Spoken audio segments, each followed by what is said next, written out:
98.3. Otro año estamos con vos.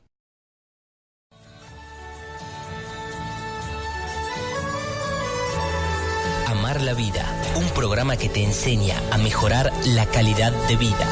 Todos los miércoles de 15 a 17 con la conducción de Fabiana Blasco.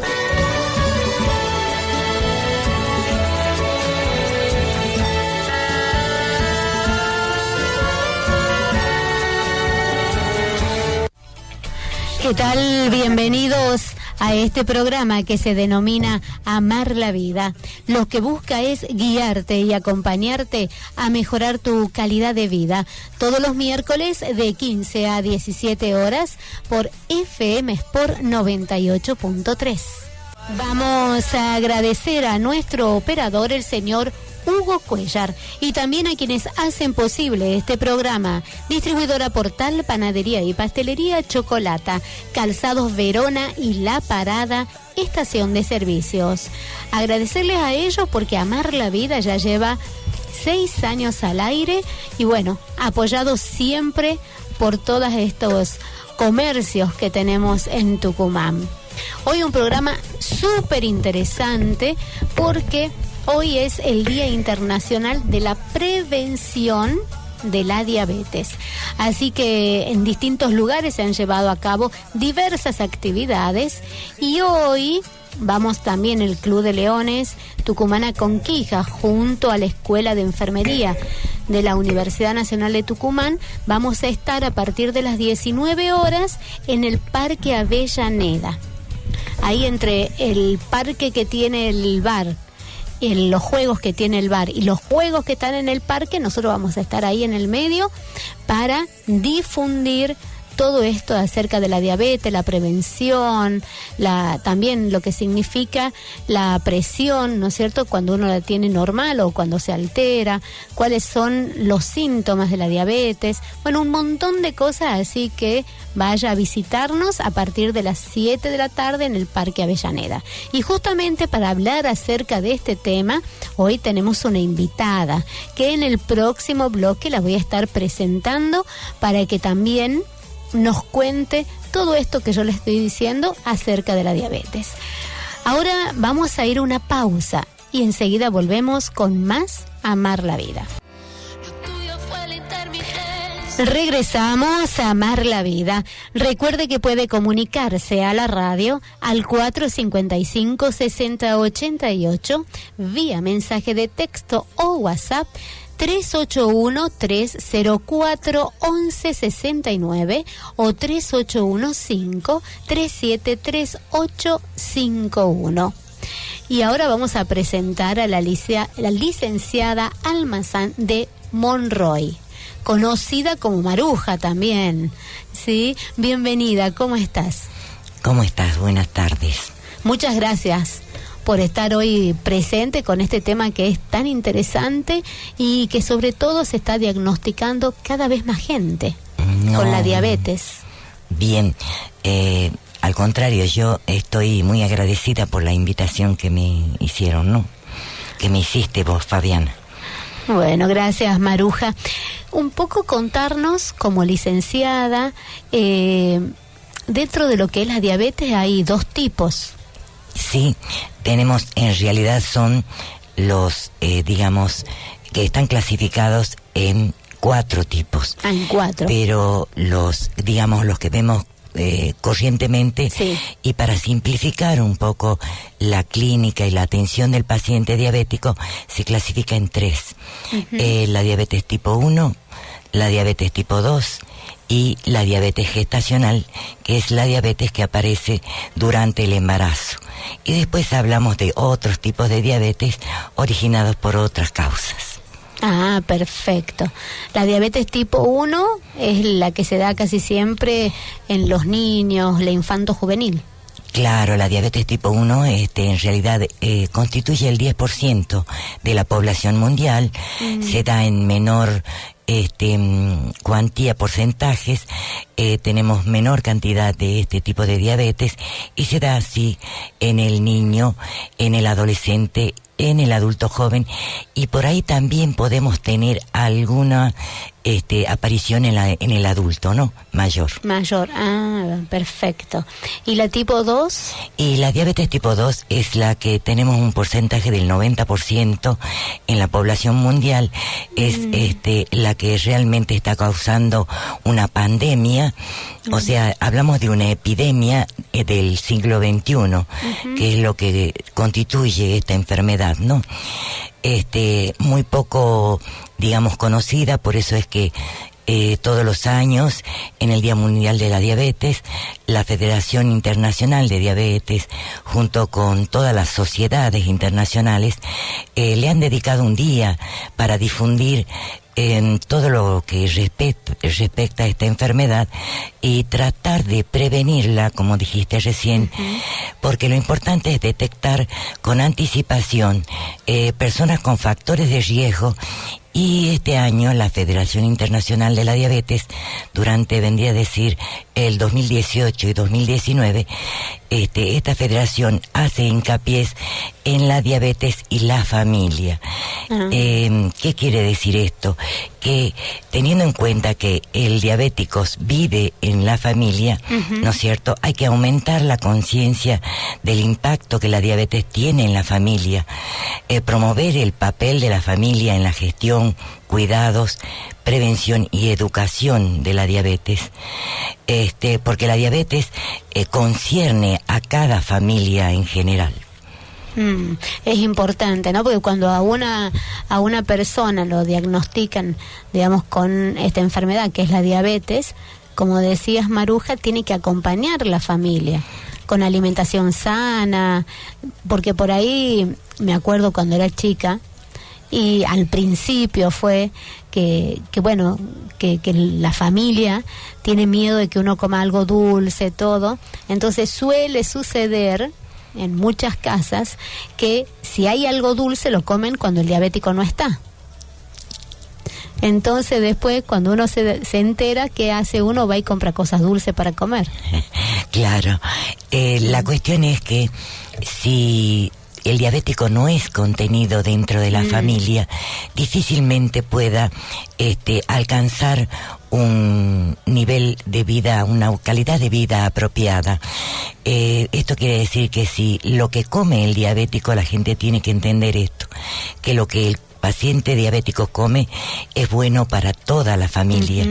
Y también hay otro punto importantísimo, es que si tenemos un papá diabético o una mamá diabética, una abuela o un abuelo, y tenemos que también tomar conciencia nosotros como familia que a la larga puede detonarse o aparecer la diabetes con el tiempo. Entonces, si tenemos un diabético en la familia, tenemos que pensar que el día de mañana podemos desarrollar esta enfermedad. Entonces tenemos que trabajar desde, desde la concepción. Si tenemos una hija de un diabético y que ha quedado embarazada, desde el momento mismo de la concepción hay que empezar a trabajar con esta embarazada para que se cuide hasta en lo mínimo de su alimentación, porque todo lo que ella hace y come durante el embarazo, vamos a tener el día de mañana una persona diabética o una persona con obesidad o con cualquier otro factor de riesgo. No nos olvidemos que la diabetes muchas veces va acompañada también con hipertensión arterial. Sí. Sí, entonces, empezar a trabajar desde la familia con lo básico, con la alimentación, bajar la cantidad de azúcar, disminuir el consumo de sal, tratar de comer todos los alimentos de la mejor forma posible, o sea, de la forma más saludable, evitar las frituras, ¿sí? Y, por supuesto, todas las comidas grasas y el consumo, disminuir el consumo de carnes en general y aumentar el consumo de verduras y frutas. Claro, eso sería lo ideal. eso sería lo ideal.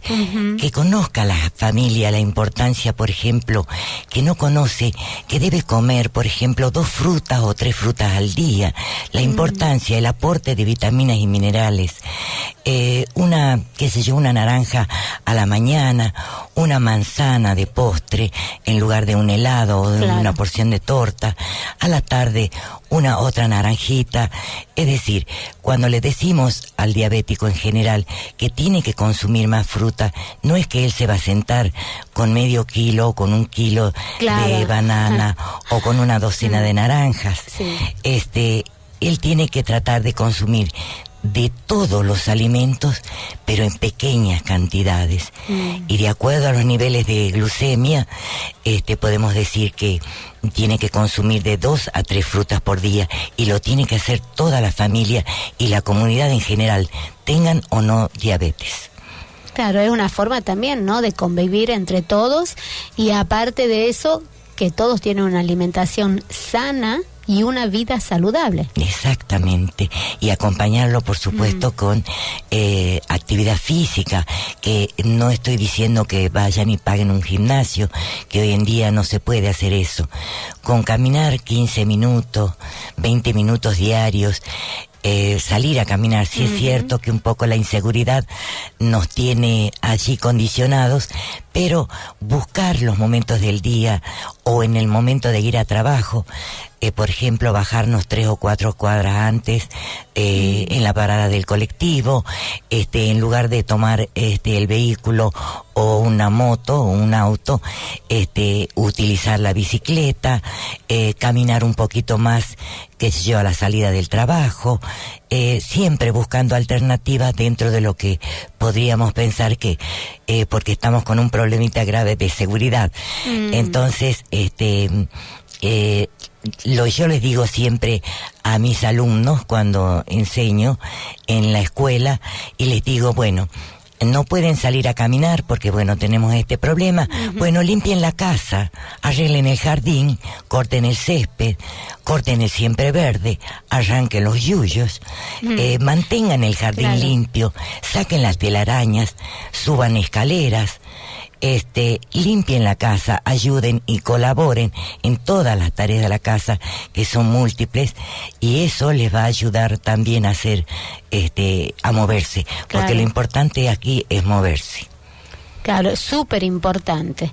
Y justamente con el moverse, después de la pausa vamos a seguir hablando aquí con Maruja, que es licenciada en enfermería y está en la escuela de enfermería de la Universidad Nacional de Tucumán. Vamos a una pausa. Continuamos en Amar la Vida.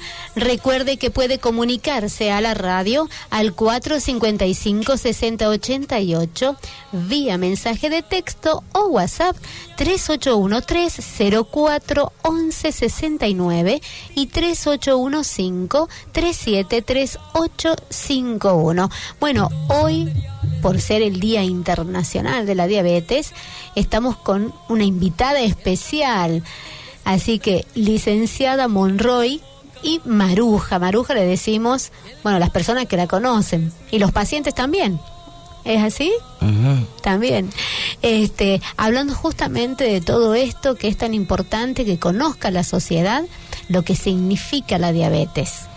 Y muchos también deben tener desconocimiento de cuáles son los síntomas o cuáles son las alarmas por las cuales tienen que hacerse un control. ¿Cuáles serían? Bueno, los síntomas de la diabetes, cuando hablamos de síntomas, hablamos de los síntomas cardinales de la diabetes.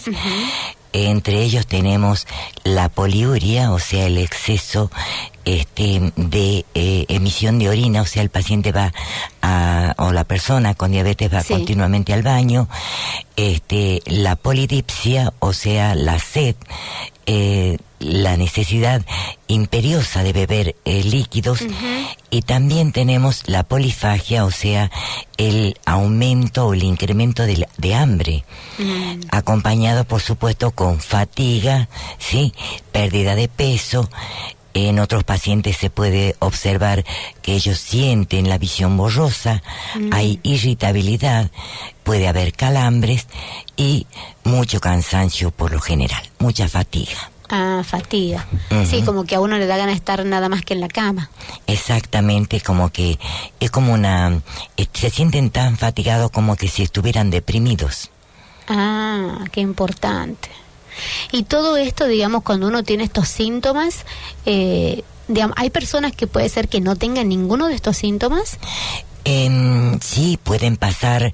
Se dice que les voy a comentar algo que siempre les hablo a mis alumnos, porque yo lo aprendí de grandes diabetólogos y personas especializadas en diabetes. Sí. Se dice que cuando se diagnostica la enfermedad es porque ya aparecieron los síntomas, esos síntomas cardinales que recién nombré, y se dice que hace 10 años que esta persona venía padeciendo la enfermedad, pero como es tan silenciosa, porque primeramente tenemos una resistencia a la insulina, que es el primer paso, digamos, es un estado de prediabetes, donde la insulina secretada por nuestro páncreas, que es una hormona, sí, que hace que los alimentos puedan ser utilizados por las células, deja de secretarse o se secretan y las células no reconocen esa insulina, entonces empieza la resistencia a la insulina y a no pasar el alimento a las células. Las células comienzan a tener, a morirse de hambre, como se dice, ¿sí? Se mueren de hambre, se deshidratan, le indican o le ordenan al cerebro que produzcan, que el organismo produzca mayor cantidad de glucosa, que es el azúcar de los alimentos. El individuo come más, pero las células siguen sin poder alimentarse y por lo tanto, a pesar de que coma tanto, el individuo comienza a perder de peso. Claro, no es que por lo que ingiere en tanta cantidad es que va engordando, sino al contrario. No, va bajando de peso. En realidad, el primer paso de esta diabetes no diagnosticada, porque se dice que de cada 2 diabéticos uno está sin diagnosticar, y por eso es que también decimos que en el momento del diagnóstico ya hace 10 años que esta persona venía padeciendo diabetes. En realidad esta enfermedad es silenciosa. Al principio, en la primera etapa de la diabetes no hay ningún síntoma. Entonces, cuando la persona asiste, cuando ya aparecen estos síntomas cardinales. Perfecto. Y entonces el médico diagnostica a través de análisis, porque no solamente va a valorar la presencia de estos síntomas, sino también va a pedir, lógicamente, análisis de laboratorios o otros estudios para llegar al diagnóstico certero de esta enfermedad. Entre los análisis que generalmente piden no son, digamos, demasiado cruentos, es un simple análisis de laboratorio que se le pide, ya sea una glucemia en ayuna, o también se puede pedir una hemoglobina glucosilada. Sí, con estos estudios. Maruja, ¿qué significa la hemoglobina glicosilada? La hemoglobina glucosilada es un análisis que se le pide al diabético, donde se mide la cantidad de moléculas de glucosa que se han adherido al glóbulo rojo. Por eso se dice hemoglobina glucosilada, porque se mide la cantidad de glucosa que se ha adherido en los 3 meses anteriores al momento del estudio. Perfecto, o sea que ahí le puede dar un panorama de cómo esta persona ha estado con su nivel de glucosa. Exactamente, y justamente este tipo de análisis es el que se le va a pedir de acá en más por el resto de su vida. En los casos donde no hay un buen control de la enfermedad, se pide cada 3 meses, y cuando hay un buen control, el paciente o la persona con diabetes concurre al médico y se le hace cada 6 meses. Este tipo de análisis proyecta en realidad y nos informa que el glóbulo rojo en realidad tiene 120 días de vida. Entonces, cuando se hace el análisis, la extracción de la sangre, se observa en el glóbulo rojo que ha vivido los 120 días, o sea, los 3 meses anteriores, y se mide la cantidad de glucosa adherida, la cantidad de azúcar adherida a ese glóbulo rojo. Perfecto. Qué clara para explicar, Maruja. Muchas gracias. Sí, súper clara. Y ahora, bueno, de esta forma el médico le avisa a la persona si tiene diabetes o no. O no tiene diabetes, sí. Y como hablabas recién, la resistencia a la insulina, o muchas veces le hacen el análisis de omega, ¿qué le dicen? El OMA. El OMA, eso, OMA. El análisis del OMA. El OMA también sirve para medir la insulinoresistencia. Generalmente es el médico el que lo solicita y él va midiendo. Ese índice OMA es lo que nos permite observar los niveles de insulinoresistencia o de resistencia a la insulina que existe. Y allí el médico puede tomar digamos la iniciativa de darle un tratamiento. En realidad, les explico. En el momento del diagnóstico de la diabetes, a todo paciente diabético tiene que comenzar con una medicación.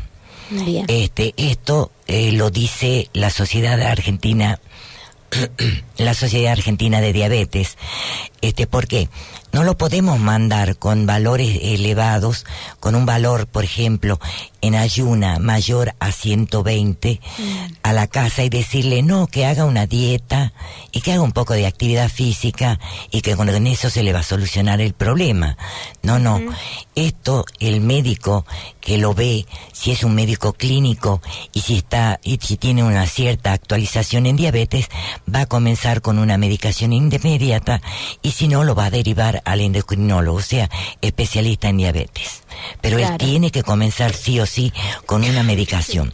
En realidad, ahora se está tratando la insulinoresistencia, que es un estado de prediabetes ya en los pacientes con sobrepeso o con obesidad. Y ya se está dando una medicación denominada metformina. Sí. Esa metformina, por favor, todos los diabéticos o todas las personas con estados de prediabetes nunca la dejen de tomar. Y que asistan, por favor, por lo menos cada 6 meses o cada año, porque una vez que se da la metformina, esto necesita un control estricto médico. Claro. Claro, pues ya está tomando un medicamento. Exactamente. A veces los pacientes se les da una medicación y no vuelven más. Y se creen que con eso tienen solucionado el problema. No, hay que controlar el peso. Si hay un sobrepeso hay que bajar de peso de a poquito. No pretendamos bajar muchos kilos en pocos meses. No, esto tiene que ser en forma gradual, despacio. Va a entrar seguramente en un programa con nutricionistas, con médicos endocrinólogos, porque tiene que ser tratado por un equipo de salud. Perfecto, claro, un equipo interdisciplinario que lo lleve, digamos, porque hay muchas veces que algunos no aceptan la diabetes, ¿sí? Cuando uno le da el diagnóstico, entonces también por ahí en ese equipo hay un psicólogo que le puede ayudar también, ¿no? Claro, lógicamente tiene que haber un psicólogo fundamental, nutricionistas, el médico especialista en diabetes, también puede ir un deportólogo, o sea, son muchos los profesionales que pueden participar, ¿no? Incluso también hay enfermeros capacitados en diabetes que dan charlas educativas y tenemos, por ejemplo, equipos de salud que están tratando los pacientes con diabetes, por ejemplo, en el centro de salud, en el Hospital Padilla, en el Hospital Avellaneda, donde hay equipos o grupos que justamente se dedican a atender a estos pacientes diabéticos y a darle educación, porque hablando del tratamiento de la diabetes, ya nos estamos yendo al tratamiento en sí, porque empezamos hablando de la alimentación, que es la base y el pilar, y uno de los pilares fundamentales, la alimentación. Luego tenemos la actividad física. Luego, en tercer lugar, tenemos la parte de medicamentos, ¿sí? Dentro de los medicamentos tenemos una hormona, que es la que no secreta nuestro organismo, que es la insulina. Y también tenemos la educación diabetológica, que es otro pilar fundamental, y por eso les hablaba de los equipos de salud en los hospitales. Justamente es fundamental. La educación diabetológica, ¿por qué? Porque el diabético tiene que aprender que esta enfermedad es una enfermedad crónica y para toda la vida. Claro, no es que uno se va a curar dentro de unos meses. No, y él tiene que aprender a vivir el día a día, porque no es fácil. A veces él hora por hora, día a día, y cuando él más conozca sobre esta enfermedad y se comprometa con su tratamiento, seguramente va a tener una hermosa calidad de vida, y que es lo que nosotros siempre tratamos de inculcarle a nuestros alumnos. Nuestros alumnos, que van a ser futuros enfermeros, tienen un arma importantísima en su formación, que es la de educación sanitaria, educación para la salud. Y ellos continuamente, todos los años, en las 2 cuatrimestres que se dicta nuestra materia, ellos aprenden a educar a la comunidad. Ah, qué bueno. Y juntamente con este tratamiento que estábamos hablando, habíamos mencionado 4, y tenemos un quinto pilar fundamental en el tratamiento de la diabetes, que es el automonitoreo o el control glucémico. El hecho de el diabético poder conocer todos estos pilares, conocer que él se puede educar en esta enfermedad, y sabiendo que es una enfermedad crónica y para toda la vida, él con la educación diabetológica va a tener un arma fundamental para tomar, como se dice, el sartén por el mango. Y controlar su enfermedad, que él tiene que saber, es una enfermedad incurable, pero que él la puede controlar. Perfecto. Por supuesto que teniendo en cuenta los 5 pilares que acaba de mencionar Maruja, porque es fundamental eso. La glucemia, sí, el automonitoreo, como dice Maruja, es también para saber, sobre todo, bueno, en mi caso como insulino dependiente, antes de cada comida, controlar el azúcar, y según eso es la insulina que me aplico. Claro, y en el caso del diabético tipo 2, que todavía no está utilizando insulina porque no la necesita, los controles serían 2 a 3 veces por semana. Si puede hacerse en distintos horarios, sería lo ideal. Por ejemplo, hacérselo en ayuna, un día, otro día de la semana hacérselo postprandial. ¿Qué significa el control postprandial? Significa el control de 1 hora y media a 2 horas después de las comidas principales. ¿Cuál es la comida principal en Argentina? Es el almuerzo. El almuerzo, sí. Entonces, los controles tendrían que hacerse de 2 a 3 controles semanales. También tienen que saber que las obras sociales y los mismos hospitales, el sistema provincial de salud está dando los equipos y las tiras reactivas en cada hospital donde ellos se puedan atender. Perfecto. Y ahora, ¿de qué sirve que una persona se pueda hacer un control después, por ejemplo, 2 horas de haber almorzado? ¿Por qué es importante el control de 2 horas después de almorzado? Porque allí podemos ver hasta qué nivel llega la glucemia, o sea, el azúcar en la sangre, hasta qué nivel llega después de almorzar nuestra comida principal. O sea, allí podemos observar en la sangre capilar, con el control, hasta qué nivel llegó el valor de azúcar en sangre. Ah, perfecto. ¿Y eso, digamos, tiene un aproximado? Por ejemplo, si yo soy diabético y me tengo que colocar la insulina, me pongo la insulina y el valor de referencia es de tanto a tanto que tengo que tener. Sí, hay un valor de referencia. Por ejemplo, el valor en ayuna, tendría que ser, los valores normales en ayuna tienen que ser de 0,70 a 100 miligramos por decilitro. En una persona normal. Sí. En el diabético podemos llegar hasta 110, 120. Es un poquito más flexible. No es tan rígido.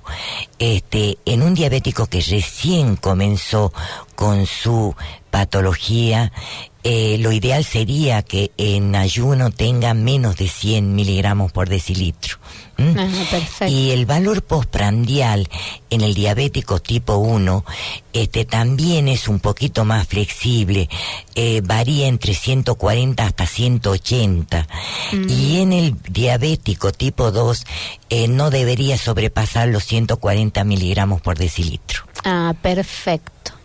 Bueno, para que sepan todos aquellos que están escuchando hoy la radio, que conozcan, ¿no?, más acerca de la diabetes, y acá, como está contando Maruja, cuáles son los valores de referencia y sobre todo que se controlen.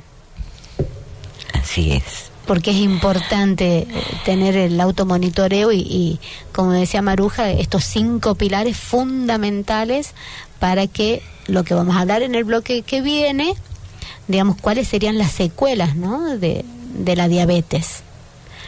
Así que bueno, ahora vamos a ir a una pausa y enseguida volvemos con más Amar la Vida.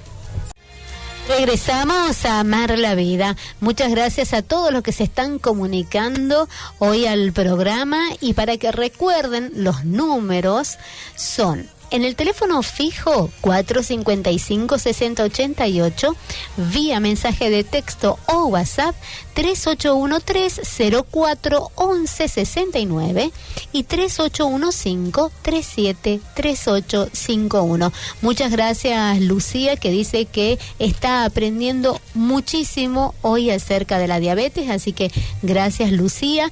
Y después tenemos una pregunta de Jorge. Él pregunta si el sistema nervioso tiene que ver con la diabetes tipo nerviosa. Bien. ¿Qué le voy a contestar a Jorge? Le contesto que el sistema nervioso no tiene nada que ver con la diabetes.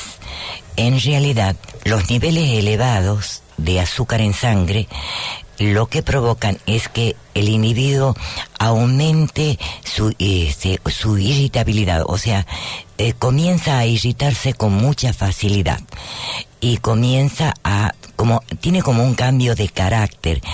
Desde el momento mismo que comienza con su diabetes, el diabético de por sí tiende a cambiar su carácter.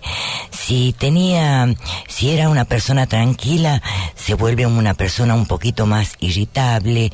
Si era una persona, digamos que era nervioso, bueno, se va a volver mucho más nervioso, y los niveles de glucosa en sangre aumentan esa irritabilidad. Por eso es conocido en nuestro medio, donde tratamos con pacientes con diabetes, su carácter en realidad es un carácter muy especial, y hay que saber comprenderlos y saber entenderlos, porque son personas. ¿Por qué digo que son personas especiales? Porque en una época de mi vida, hace muchísimos años atrás, cuando yo hacía enfermería, las enfermeras, en general los enfermeros, le disparaban al paciente diabético cuando lo tenían que atender en las salas de internación. Pero yo pienso que es un poco el desconocimiento de lo que es esta enfermedad, y el desconocimiento de saber que ese diabético es en realidad una persona, es un ser humano, un ser humano con todas las dificultades que pueden ocasionarle esta enfermedad, y que es necesario acercarse y es necesario conocer y actualizarse sobre esta enfermedad para poderlo entender y poderle explicar todas las dificultades que se le pueden presentar y que son dificultades que se pueden controlar. Claro, y ahora muchas veces, así también haciendo referencia a la pregunta de Jorge, puede ser que uno dice, bueno, no, como esa persona es muy nerviosa, ¿eso le despierta, como dicen algunos, la diabetes? Bueno, en lo que en realidad me voy a referir es a esto. El estado emocional influye mucho sobre la enfermedad y en nuestra vida actual el estrés emocional es capaz de detonar, así como detona un cáncer, puede detonar una diabetes. El estrés que se vive actualmente en nuestra sociedad es realmente muy, muy dañino, por lo cual yo les recomendaría a la población en general tratar de disminuir el estrés, tratar de vivir con más tranquilidad, dejar de hacerse problemas por las cosas que realmente no tienen solución y hacernos realmente problemas por lo que sí podemos solucionar, que eso va a ser mucho más fácil y más eficaz. ¿Seguro? En resumen, tratemos de disminuir el estrés, salgamos a pasear, nos reunamos con la familia, nos riamos un poquito más, todos los días reírse un poquito de algo es muy importante para la salud de nuestro organismo. Claro, bueno, sí, es algo que siempre acá en la radio me gusta decirles, ¿no?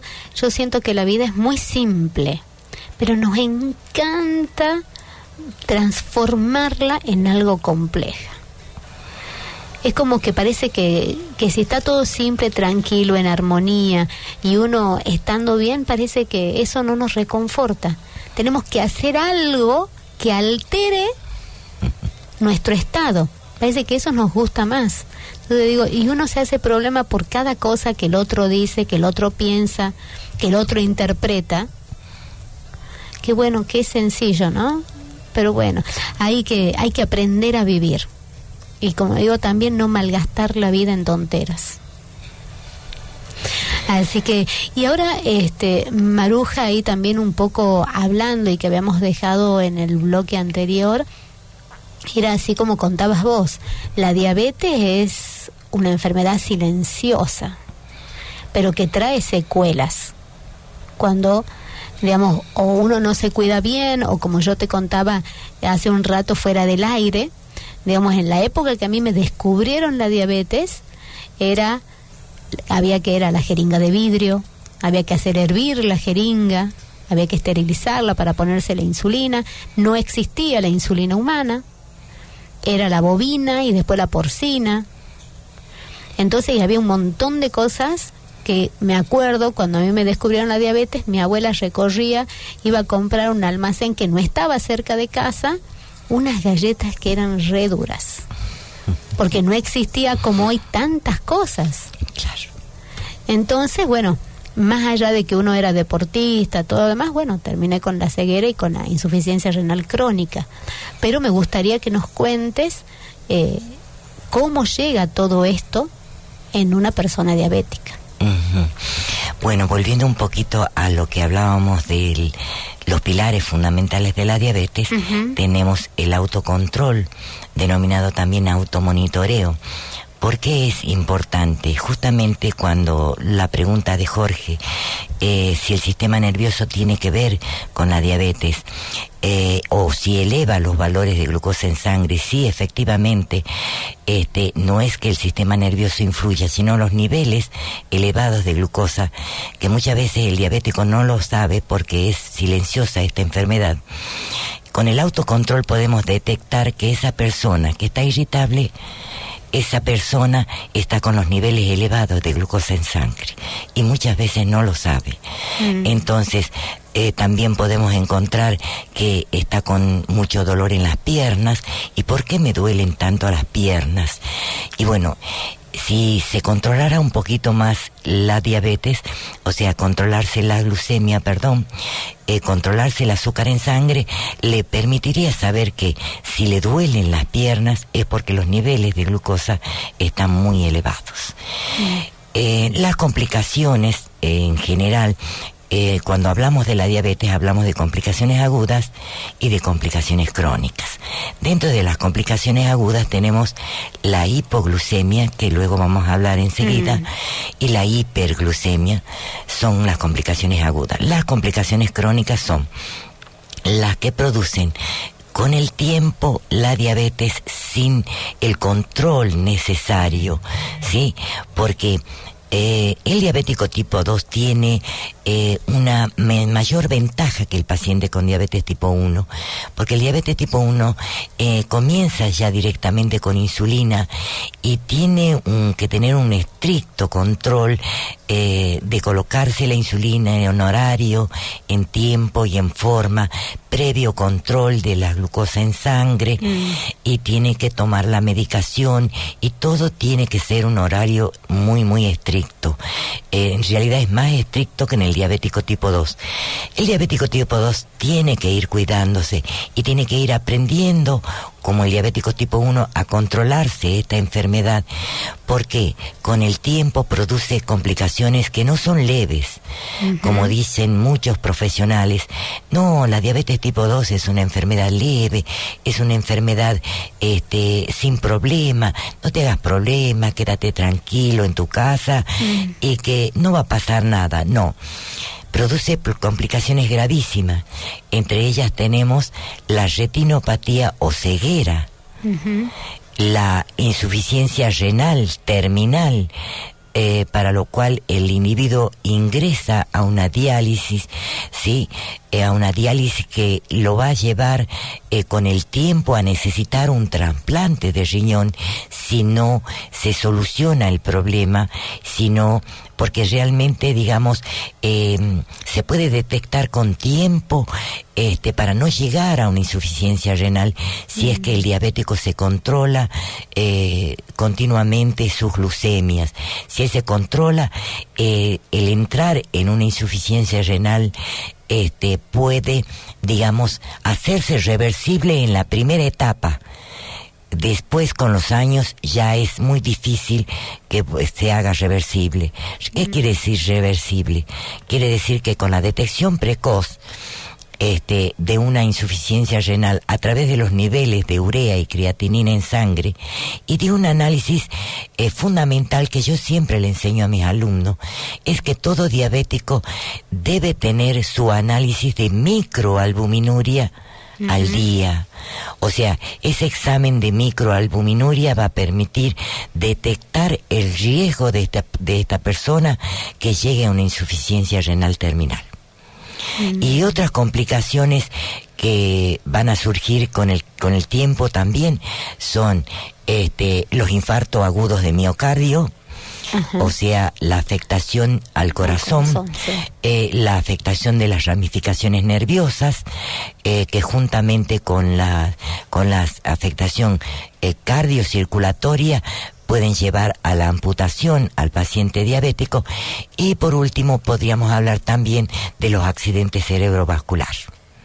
Claro, que estarían dentro de esto, ¿no? Estarían dentro de las complicaciones crónicas, sí, que se darían al pasar el tiempo en la que el diabético no ha tomado conciencia de su enfermedad, ha estado en sus distintas etapas, que la primera etapa es generalmente, por allí las personas no todas son iguales, por supuesto, comienza con una etapa de negación, niegan que tienen la enfermedad, luego están las etapas de adaptación y luego las etapas de aceptación. O sea, hay distintas etapas por las que pasa el diabético, y estas etapas no son iguales en todas las personas. Entonces, hasta que el paciente acepte, o esta persona con diabetes acepte que tiene la enfermedad y tome el control de la misma, puede pasar un tiempo que es importantísimo, porque lo puede llevar a estas complicaciones crónicas ya irreversibles. Y ahora también, justo que habíamos hablado nosotros también fuera del aire, también hablan de, digamos, del hombre en sí, ¿no? Hablemos del varón, de lo masculino, ¿no? Que dicen que también a tener elevada el azúcar también trae complicaciones en su parte genital. Es algo en realidad muy importante, un tema que muy poco se toca, pero que yo también lo enseño en la facultad. Siempre les digo que entre las complicaciones crónicas de la diabetes tenemos la impotencia sexual en el hombre. El sexo es algo tan importante en el hombre como decir, por ejemplo, es como el agua que bebe todos los días. Entonces, el estar con una impotencia sexual, que es a lo que lo va a llevar la diabetes no controlada, es fundamental tomar conciencia con anticipación. O sea, detectar los valores elevados de glucosa en sangre y hacerse los controles, concurrir al médico para no llegar a esta afectación que se da porque lo que realmente está afectado es el sistema circulatorio. Claro, no tiene suficiente irrigación. Claro, no hay una buena irrigación y se ve afectado también las cadenas nerviosas que manejan la parte muscular. Bueno, ahora vamos a hacer una pausa, Maruja, para que entremos a hablar de la de la hiperglucemia. Así vamos, digamos, aclarando a la gente el por qué es importante el control, ¿no?, de la glucemia en los diabéticos. Vamos a una pausa. Regresamos a Amar la Vida. La verdad que un montón de preguntas, consultas y también gente que está aportando cosas, así que muchas gracias a todos. El teléfono fijo de la radio es el 455-6088, vía mensaje de texto o WhatsApp 3813-041169 y 3815-373851. Quiero agradecer a Carolina, que mandó un mensaje felicitándola acá a Maruja, porque dice que es muy clara a la hora de explicar. Así que bueno, gracias, Caro, por decir eso, ¿no? Acá que Maruja me preguntaba si se entendía lo que decía que sí, que es como que estuviera dando una clase. Así que, y después Maruja pregunta a Jorge que por qué diagnostican diabetes nerviosa. ¿Y cuál sería la diferencia con la diabetes común? Bien, para Jorge, no hay un diagnóstico de diabetes nerviosa. No sé qué profesional médico habrá diagnosticado o le dijo que había una diabetes nerviosa. En realidad hay 3 o 4 tipos de diabetes. Como lo mencioné antes, hay una diabetes tipo 1, diabetes tipo 2, diabetes tipo de gestacional y otros tipos causados por otras causas. Pero no hay un diagnóstico de diabetes nerviosa. Que los niveles, como dije antes, de elevados de azúcar en sangre ocasionan irritabilidad en el paciente diabético y que lo pone más nervioso, y esos nervios, esa nerviosidad, esa irritabilidad haga subir los niveles de azúcar en sangre y provoque como un círculo cerrado. Eso es una realidad, pero no es una diabetes nerviosa. No hay un diagnóstico mundial en ningún lugar que se diga que hay una diabetes nerviosa.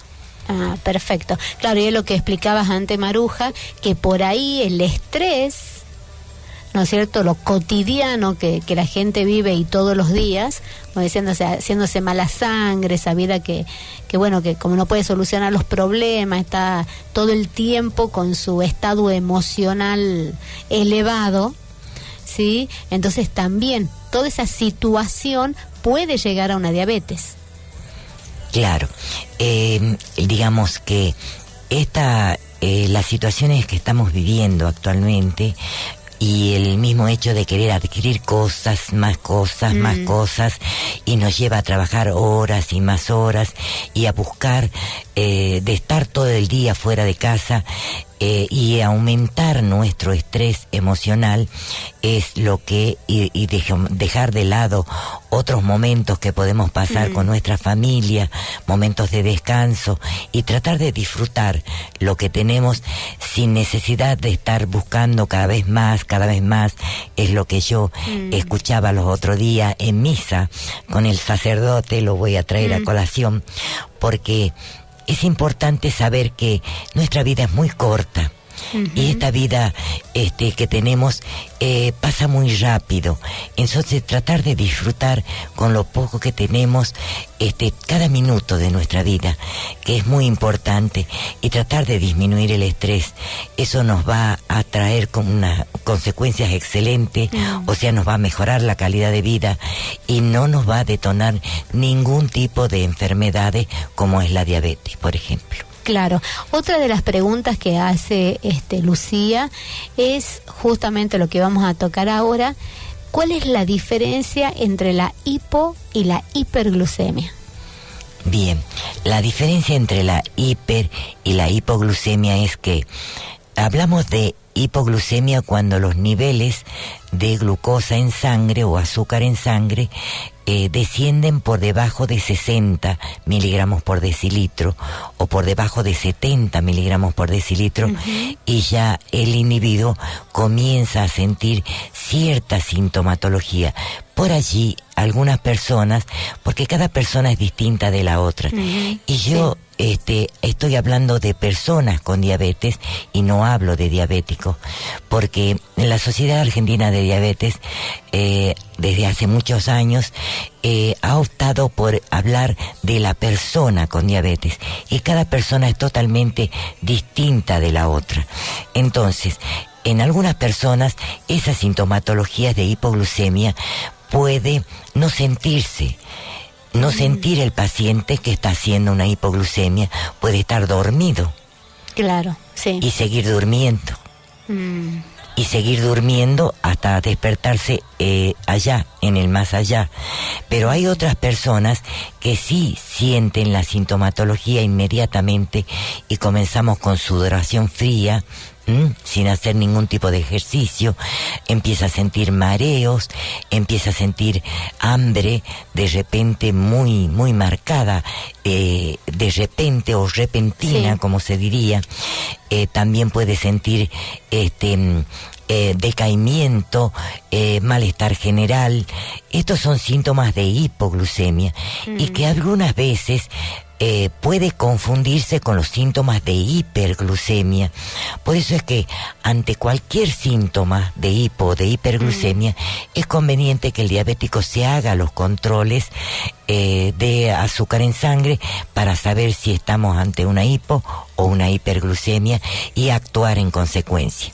En cuanto a los síntomas de hiperglucemia, les comentaba también que son muy similares a los síntomas de hipoglucemia, ¿no? Por ejemplo, los síntomas de hiperglucemia pueden ser la irritabilidad. Eso es un síntoma marcado.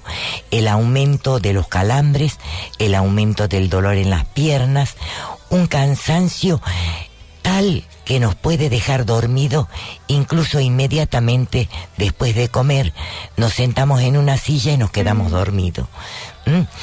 También puede ser una sed constante y de repentina, tener ganas de orinar a cada momento, o sea, una poliuria, y comenzar con una visión borrosa. Esos son síntomas también de hiperglucemia. Como ven ustedes, no hay una buena diferencia entre si estoy con una hipo o una hiperglucemia. Por eso es importantísimo el control de la glucemia a través de un glucómetro o de tiras reactivas, porque como le decía yo recién a Zulem, le decía yo que el control de la glucemia es como el velocímetro del auto. Nos permite saber a qué velocidad vamos. Si nosotros, cuando vamos manejando el vehículo, tenemos el velocímetro y no lo vemos y vamos apretando el pie en el acelerador, podemos llegar a chocar. Bueno, es lo que pasa con el diabético. Si esta persona con diabetes no se controla la glucemia, no va a saber a qué velocidad va y lógicamente va a causar daños en los tejidos más sensibles de nuestro organismo y va a traer como consecuencia las complicaciones que mencioné hace rato. Claro. Así es. Y ahí también una de las cosas, por lo menos, bueno, yo ya con tantos años de diabética, por ejemplo, en mi caso, cuando tengo hipoglucemia, digamos, tener casi siempre, procuro, ¿no?, tener los valores normales de glucemia. Ya me he acostumbrado tanto que a mí me agarran así como tipo convulsiones. Ajá. Cuando tengo 40. Ya directamente, digamos, baja a 40. Sí. Pero previamente no hay otra sintomatología. No. Solo va directo a la Claro, porque como ya estoy, digamos, ya calculo que eso es cuando uno ya está acostumbrado en la mayoría del tiempo a tener los valores normales. En mi caso, ¿no? Yo hablo de mí porque cada uno es un individuo en particular con la diabetes. Y bueno, entonces cuando yo recién tengo los síntomas, cuando ya estoy baja. Está muy, muy bajo. Sí. Por debajo de 55 ya comienzan a sentirse los síntomas. Sí, y ya directamente va a convulsionar. Sí. Entonces el control tiene que ser más estricto de la glucemia, claro. ¿Cuántas veces al día? 4. 4 veces al día. Sí, es fundamental ese automonitoreo porque es como saber a qué velocidad vamos para poder controlar nuestro vehículo, porque si sobrepasamos los 110 o 120 kilómetros por hora, seguramente se nos cruza un perrito o un animalito en la ruta y no sabemos cómo controlar el vehículo. Claro, es así. Es así. Es así. Y después con relación, que es muy importante, ¿no? Y que sobre todo los diabéticos, por ahí, siempre digo yo, más allá de tener la diabetes, creemos que podemos hacer cualquier cosa, total, no vamos a tener las secuelas. Y una de las cosas es cuando hace frío o cuando hace calor, ¿qué es lo que hacemos? Tenemos fríos en los pies, ponemos los pies cerca de la estufa o ponemos una bolsa de agua caliente en la cama y eso trae consecuencias. Consecuencias gravísimas, porque una de las complicaciones graves de la diabetes es justamente el pie diabético, y el pie diabético es considerado como una enfermedad digamos que acompaña a la diabetes, pero no a todos los diabéticos. Si hay un diabético bien controlado, no necesariamente todos los diabéticos van a desarrollar pie diabético, pero sí tiene que aprender los cuidados básicos, mínimos, digo yo, de supervivencia para evitar las lesiones en los pies, como ser no caminar descalzos, como ser el lavado diario de los pies, dedo por dedo, y luego todo el pie, las uñas también, y luego el secado. ¿Con qué lo vamos a lavar? Lo vamos a lavar con agua tibia, previamente con el codo o el dorso de la mano. Vamos a probar la temperatura del agua para hacernos el baño de los pies. Vamos a lavar con un jabón de pH neutro, y cuando hablo de jabón de pH neutro, hablo por ejemplo de un jabón DAV o un jabón de glicerina, que son los más económicos. También podemos conseguir el jabón de vaca, pero no el jabón de vaca el espuma ni el federal, porque tienen alto contenido en detergentes. Vamos a buscar el jabón de vaca que preparan en las farmacias.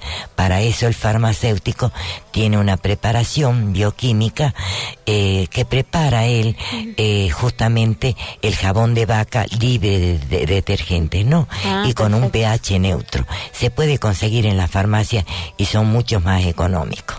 Ahora, luego del lavado del pie, es importante un secado meticuloso. Ese secado debe ser con palmaditas, hacer pequeñas palmadas en los pies, sobre todo en la piel, en la parte superior del pie, y secar bien entre los dedos, en los espacios interdigitales, secar bien las uñitas, secar bien el talón y todo el pie.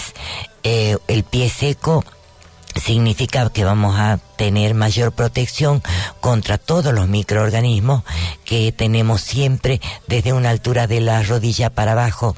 Yo siempre le digo a mis alumnos, si están haciendo algún tratamiento y algo se les ha caído, olvídense. Terminen de hacer todos los tratamientos que tienen que hacer y recién se agachan a levantar por la cantidad de parásitos, hongos, bacterias, virus que hay siempre por debajo. Y nuestros pies están en el piso. Claro. Y en el piso tenemos de todo. Entonces, no caminar descalzos, tratar de utilizar siempre el calzado con medias, pero esas medias tienen que ser de algodón. Es fundamental que sean de algodón, que no tengan nylon, porque el nylon no permite la transpiración y escapar la sudoración y moja demasiado la media y moja demasiado el pie. Y eso trae consecuencias graves como ser las micosis, claro, o las onicomicosis. Y también el calzado, que tiene que ser blando, ¿sí? Preferentemente de cuero, o de badana, pero también tenemos el calzado deportivo, que es el que yo más recomiendo hoy en día, que tiene que ser horma ancha y con un buen soporte como plantilla para acolchar el desplazamiento del pie en contacto con el piso. ¿Y con el tema de cortado de las uñas? El cortado de las uñas siempre debe hacerse en forma recta para evitar que con el crecimiento de las uñas pueda penetrar en los laterales del dedo, sí, e incrustarse en la piel. Y es importante que si no hay una buena visión, se lo corte otra persona al diabético, y en este caso estamos hablando de un familiar, o también puede ser un enfermero especializado o capacitado en diabetes, o también un podólogo capacitado en diabetes, ¿sí? Que se lo corte otra persona. Ahora, antes de recomendar el corte, yo recomiendo siempre el limado de las uñas con limas de papel, nunca con limas de metal, limas de papel. Siempre pidan eso, tengan la precaución, nunca utilizar limas de metal. ¿Por qué, Marta? Porque la lima de metal suele lastimar y no, como tenemos un pie con escasa sensibilidad, entonces es preferible la lima de papel. Es mucho más blanda, es mucho más flexible y corremos menos riesgo de lesionar la piel. Ah, perfecto. Y por supuesto que el corte de uña tiene que ser nunca al ras.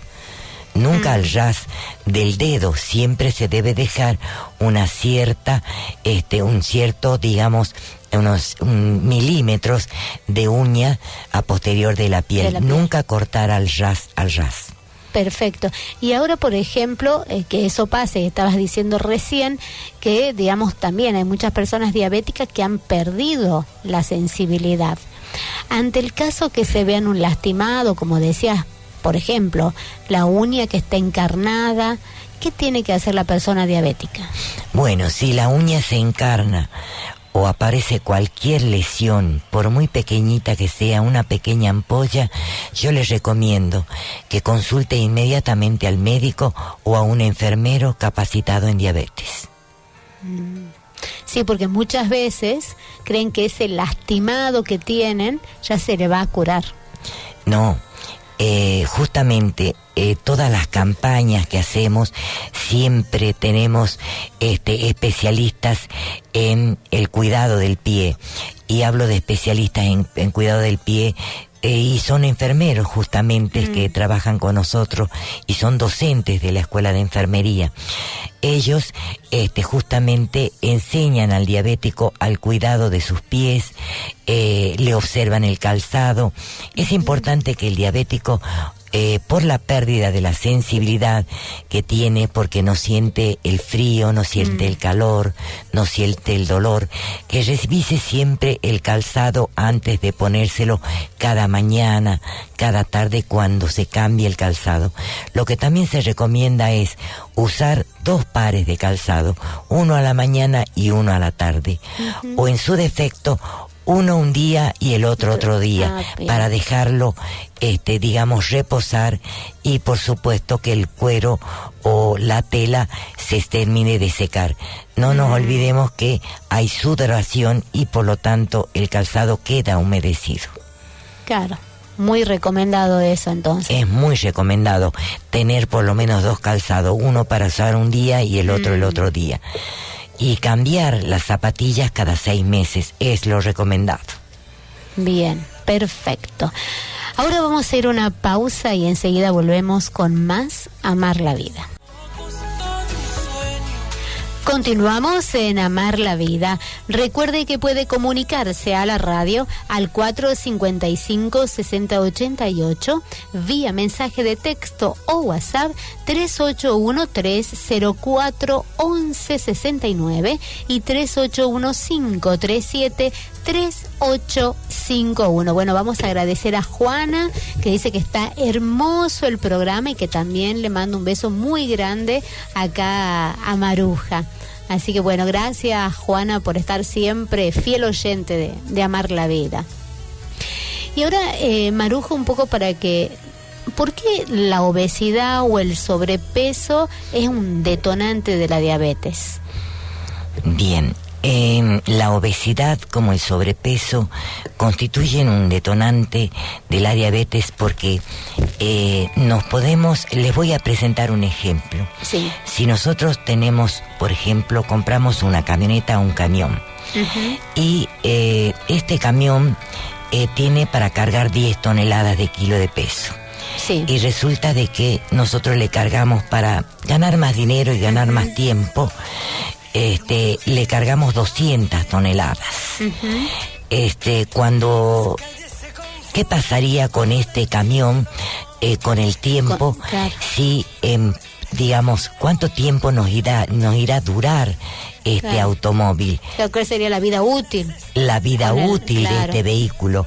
Si en lugar de ponerle las 100 toneladas que tiene que llevar, le ponemos 200 toneladas, lógicamente la vida útil del vehículo va a ser muy corta. Lo mismo sucede con el ser humano.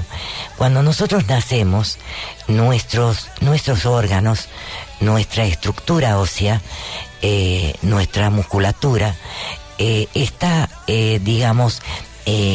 ha nacido para tener determinado peso, para portar determinado peso y tener una contextura física con un peso más o menos adecuado. Si nosotros empezamos a aumentar de a 1 kilo, de a 5 kilos, de a 10 kilos, de a 20 kilos, ¿qué les parece a ustedes? ¿Qué pasará con nuestros órganos y sistemas? Órganos y sistemas que han sido y han nacido con nosotros para poder, trabajar dentro de un ambiente favorable, un individuo con un peso normal. Se ven los órganos y sistemas sobreexigidos en cuanto a su actividad, a su trabajo. Entonces, cuando el individuo desarrolla sobrepeso u obesidad, decimos que detona diabetes porque nuestro páncreas se ve tan sobreexigido por la insulinoresistencia que genera este sobrepeso y esta obesidad. Con el tiempo, nuestro páncreas claudica y como consecuencia de eso aparece la diabetes. Perfecto, muy bien, súper clara como siempre. Y ahora, digamos, ya que nos quedan unos cuantos minutos, para que tengan en cuenta todos los oyentes, pues por ahí tienen un familiar o están, como le dicen, como decía hace un rato también contando acá Maruja, ¿no es cierto?, esa resistencia a la insulina, están en ese periodo. Entonces, ¿cuál sería la educación diabetológica? La educación diabetológica, la persona con diabetes debe recibir, es más, tiene un derecho, es un derecho legal, es un derecho moral, ético, de que todo paciente que es asistido por el médico o un enfermero capacitado en diabetes tiene que recibir una orientación en cuanto a su patología para saber cómo y cuándo cuidarse. Yo les diría que en cuanto a esa educación, traten de mantenerse en un peso adecuado, realizando de 4 a 6 comidas por día, realizando actividad física en el tiempo que ustedes tengan. Hay que hacerse tiempo para eso, evitar fumar, disminuir la cantidad de sal que se consuma y evitar los azúcares y alimentos con alto contenido en azúcares, realizar controles con la frecuencia que lo indique el médico, como ser los análisis de laboratorio, el control de triglicéridos, colesterol, hemoglobina glucosilada, glucemias, sí, y también habíamos hablado de la microalbuminuria para detectar precozmente la insuficiencia renal. Eso te quería preguntar, que antes se me pasó, Maruja. La microalbuminuria. Microalbuminuria. Sí, eso, digamos, ¿qué es lo que me da a mí para saber si estoy en riesgo? Esto es un análisis simple, muy simple, que lo pide el médico, y es un análisis en orina para medir la cantidad de albúmina que se está eliminando por orina, y si es que hay o no albúmina en la orina. En realidad, la presencia de albúmina en la orina no es normal. Ah, perfecto. O sea que tendría que dar negativo. Tendría que ser negativo. Entonces, un análisis anual de microalbuminuria que se haga al diabético es fundamental, como lo es la hemoglobina glucosilada, cada 3 o 6 meses, de acuerdo a cómo lo disponga el médico. También un control por el cardiólogo, el control de la presión arterial, hacerse un examen cardiovascular, un examen cardiológico, también la visita a un oftalmólogo para realizarse un fondo de ojo. Es fundamental el control de los ojos, el control de la presión arterial, el control del peso, ¿sí? El control de la glucemia. Fundamental es con lo que, digamos, yo puedo informarles hoy, y que realmente me interesa que el diabético quede con ese mensaje. Perfecto. Entonces, todas estas cosas son las que tienen que tener en cuenta un diabético. ¿Y esto sería lo mismo que los cuidados o son cosas distintas? Bueno, estas son cuidados, y vamos a agregar otros cuidados más que tendría que tener el diabético. Como dije, revisar los niveles de glucemia en los glucosa en sangre con regularidad. Sí. Conocer cuál tendría que ser su peso normal e ir bajando de peso en forma siempre coordinada con su nutricionista y con su médico de cabecera. Mantener una alimentación saludable, baja en azúcares, simple, aplicarse la insulina o tomar la medicación de acuerdo como indica el médico, cumplir las citas periódicas médicas, respetar los consejos médicos, llevar siempre una tarjeta de identificación por cualquier eventualidad que pueda suceder en la calle, tener siempre a mano un dulce, un terrón de azúcar, unos caramelos o una fruta para los casos en que se descienda los niveles de azúcar en sangre. Hacer una vida normal en todos los aspectos, tratar de disminuir los problemas, hacer de cuenta de que digamos, no son tanto, el problema no es tan grave, que todas las cosas se pueden solucionar, y lo que no se puede solucionar no se soluciona, y sigamos con lo que sí se pueda solucionar. Claro. Y recomendar siempre a la familia que se mida los niveles de glucosa en sangre regularmente, sobre todo los hijos y hermanos de diabéticos. Exacto, así es. Entonces, ya para ir al último bloque, vamos a pedirle, Huguito, que vayamos a la última pausa publicitaria y enseguida volvemos.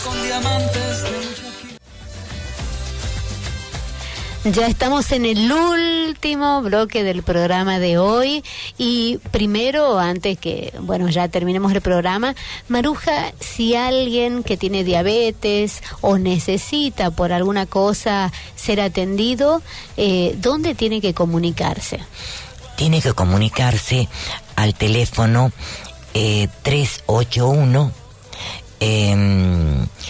6429 169 y a partir de allí se comunican conmigo, pueden hablar en cualquier horario que los puedo atender para poderles dar el turno y buscarles un espacio, un lugar para que sean atendidos rápidamente. Ahí me estabas contando fuera del aire que también atendés casos de quemados. Atiendo quemaduras, úlceras venosas, úlceras arteriales. Ahí tengo pacientes con 30 años de evolución de úlceras venosas que gracias a Dios hoy están dados de alta en su casa disfrutando de la vida. Perfecto. Entonces, repitamos otra vez el teléfono. El teléfono es 381-6429-169. Perfecto. Y ahora me gustaría que todos los oyentes que están hoy sintonizando FM Sport 98.3, que les dejes una reflexión. Bueno, lo más importante sobre como hoy es el Día Internacional de la Diabetes es concientizar a la población, concientizarlo sobre esta patología que es una patología crónica y es progresiva, pero si se la detecta a tiempo y se la controla continuamente, el individuo puede llevar una vida perfectamente normal. Y una reflexión importante es disminuir el estrés. El estrés no es bueno para nadie. Detona numerosas enfermedades crónicas no transmisibles, entre ellas la diabetes, la hipertensión arterial, el cáncer, entre otras patologías colonirritables, gastritis, o sea, una serie de patologías que no son buenas, por supuesto, y que luego el individuo va a llevarlo consigo durante toda la vida. Entonces, reírnos un poco más, disfrutar con la familia, tomarnos un tiempo libre siempre y trabajar un poco menos, porque como les dije anteriormente, la vida es corta y es necesario disfrutarla minuto a minuto. Muchísimas gracias. Y bueno, como la conocen, licenciada Monroy, primero por esta disposición de venir hoy al programa y aprender. Hemos aprendido muchísimo en el día de hoy, así que bueno, ya va a estar invitada nuevamente. Bueno, muchas gracias. En realidad ha sido un gusto, en realidad ha sido algo muy bonito, muy lindo, con esta locutora que ustedes tienen acá, que realmente es maravillosa.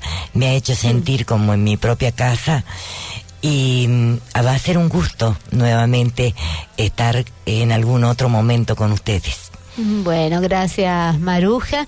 Y bueno, y así ya agradecer a nuestro operador, el señor Hugo Cuellar, y también a distribuidora Portal, Panadería y Pastelería Chocolata, Calzados Verona y La Parada, estación de servicios.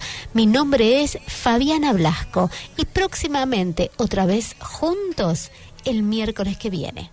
Chau.